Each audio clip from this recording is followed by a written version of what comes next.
Tense का मतलब ज़माना।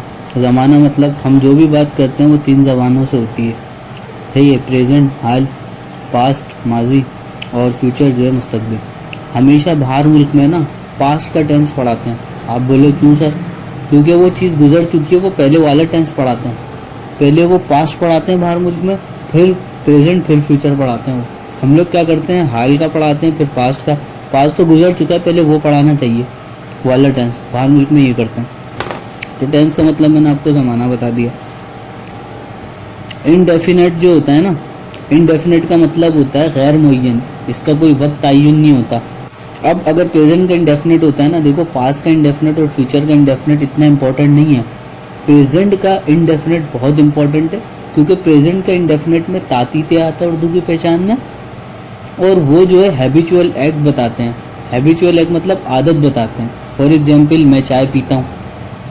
भाई आप ये नहीं कह रहे मैं चाय पी रहा हूँ या मैं चाय पीऊँगा, आप अपनी आदत बता रहे हो मैं चाय पीता हूँ।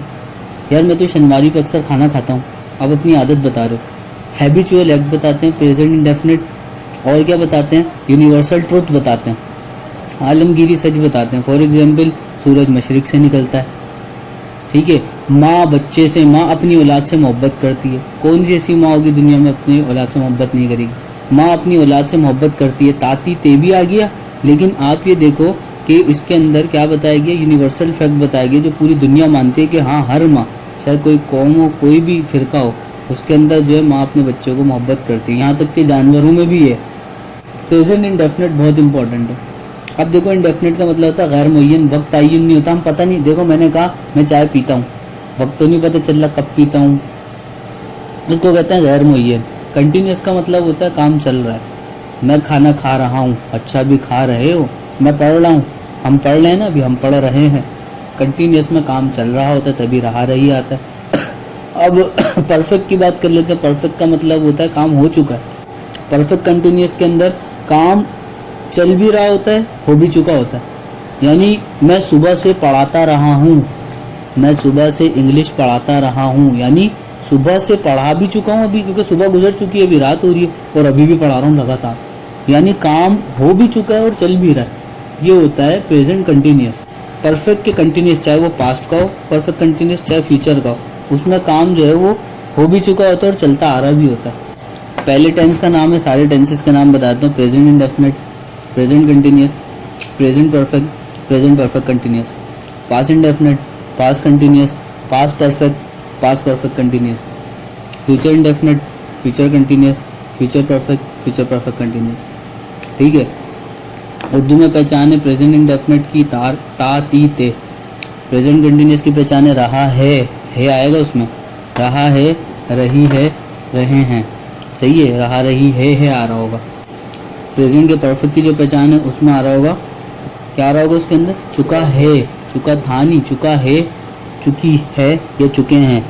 और इसके अंदर आ रहा होगा ता रहा है, ती रही है या ते रहे हैं। किसमें, प्रेजेंट के परफेक्ट कंटिन्यूस में, यानी चौथे वाले में। सही है। और पास्ट इंडेफिनिट में आप आ जाओ तो अलिफ छोटी है बड़ी है। ये मैंने आम खाया, मैंने परिंदा देखा, अलिफ छोटी है बड़ी है, एंड में आ रहा होगा। और आप उससे नीचे आ जाओ पास्ट कंटिन्यूस में, तो ऊपर जो था रहा है, नीचे क्या हो गया, रहा था, रहा था, रही थी, रहे थे, ये उसकी पहचान हो गई। ऊपर प्रेजेंट का परफेक्ट जो था उसमें चुका है आ रहा था, चुका है, इसमें आएगा चुका था। पास्ट के परफेक्ट की पहचान है चुका था, चुकी थी, चुके थे। उसमें था ता रहा है, ती रही है, ते रहे हैं। प्रेजेंट परफेक्ट कंटिन्यूस में, पास्ट परफेक्ट कंटिन्यूस में क्या हो जाएगा, ता रहा था, ती रही थी, ते रहे थे आ जाएगा, था थी थे आ जाता है उसके अंदर। ऊपर वालों की पहचान अगर अच्छे से आदि, नीचे वाली फ्लिप थोड़ी सी करके चेंजिंग करनी। अब फ्यूचर इंडेफिनिट पे आते हैं, गागी की आएगा खाली, मैं आम खाऊंगा। सही है, मैं क्रिकेट खेलूंगा, मैं कल स्कूल जाऊंगा। फ्यूचर कंटिन्यूस में आप आओगे तो उसके अंदर क्या हो जाएगा, उसमें रहा होगा। जैसे मैंने बताया कंटिन्यूस आएगा तो रहा, और वो फ्यूचर आ रहा है तो विल तो आना। शेल आप मिनिमाइज कर दो, शेल इतना इस्तेमाल में नहीं है। अब आ जाते हैं फ्यूचर परफेक्ट के अंदर। ठीक है, इसके अंदर क्या होगा, काम हो चुका होगा, पर फ्यूचर में चुका होगा, चुकी होगी, चुके होंगे। ठीक है ना, हम आम खा चुके होंगे, हम एयरपोर्ट कल जा चुके होंगे। ये उसके बाद लास्ट आ जाता है फ्यूचर परफेक्ट कंटिन्यूस। ठीक है ना, काम हो भी चुका है, और काम यानी आने वाले दिन में, फ्यूचर में हो भी चुका होगा और चल भी रहा होगा। हो भी चुका होगा आने वाले दिन में और चल भी रहा होगा, ठीक है। तो उसकी पहचान होती है तारा होगा तीरही होगी तेरहे होंगे। अब मैं आपको एक पहचान बताता हूँ। 3 बड़ी कैटेगरीज हैं आपके पास, प्रेजेंट उसके 4 हैं, पास्ट उसके 4 हैं और फ्यूचर उसके 4 हैं, इंडेफिनिट, कंटिन्यूस, परफेक्ट और परफेक्ट कंटिन्यूस। देखो तीनों के परफेक्ट में थर्ड फॉर्म आएगी, तीनों के कंटिन्यूस के अंदर वर्ब की फर्स्ट फॉर्म के साथ आईएनजी आएगी, आप उसको फोर्थ फॉर्म भी कह सकते हो या आप कह दो आईएनजी फॉर्म आएगी। वर्ब की फर्स्ट फॉर्म के साथ आईएनजी आएगी किसमें, कंटिन्यूस में।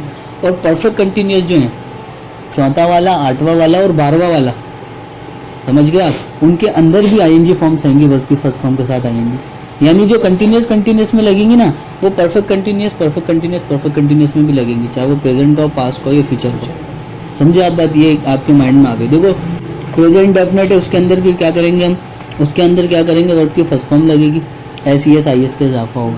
वर्ब के एंड में अगर वर्ब है जैसे ईट, EAT, टी जो है कॉन्सोनेंट है, वर्ब के एंड में अगर कॉन्सोनेंट आ रहा होगा तो हम S लगा देंगे इजाफा करने के लिए, और अगर वर्ब के एंड में वॉवेल आ रहा होगा तो हम ES लगा देंगे, और अगर पहले से E लगा हुआ होगा तो हम खाली S लगा देंगे। E एक वॉवेल है ना, आप बोलोगे सर आपने बोला था E आ रहा है मैंने ES लगा दिया, वो डबल ES हो जाएगा, वो गलत हो जाएगा, आप खाली S लगा के उसकी जमा बना दोगे। वर्ब के एंड में अगर Y आ रहा है तो आप उसको IS में चेंज कर दोगे, लेकिन अगर Y से पहले A आ रहा है यानी AIOU वॉवेल आ रहा है तो आप चेंज नहीं करोगे। For example play, PLAY, Y से पहले वॉवेल आ रहा है, A आप IS में चेंज नहीं करोगे। पिलाइज आप कर ही नहीं सकते, FLY फिलाई, FLY, Y से पहले L आ रहा है, L कॉन्सोनेंट है, आप IS में चेंज कर दोगे फिलाइज। फिलाई कहते हैं मक्खी को, फिलाई उड़ने को भी कहते हैं, फिलाई मक्खी को कहते हैं। आपको कहना ना मक्खी है तो आप कहोगे फिलाइज, FLIES फिलाइज।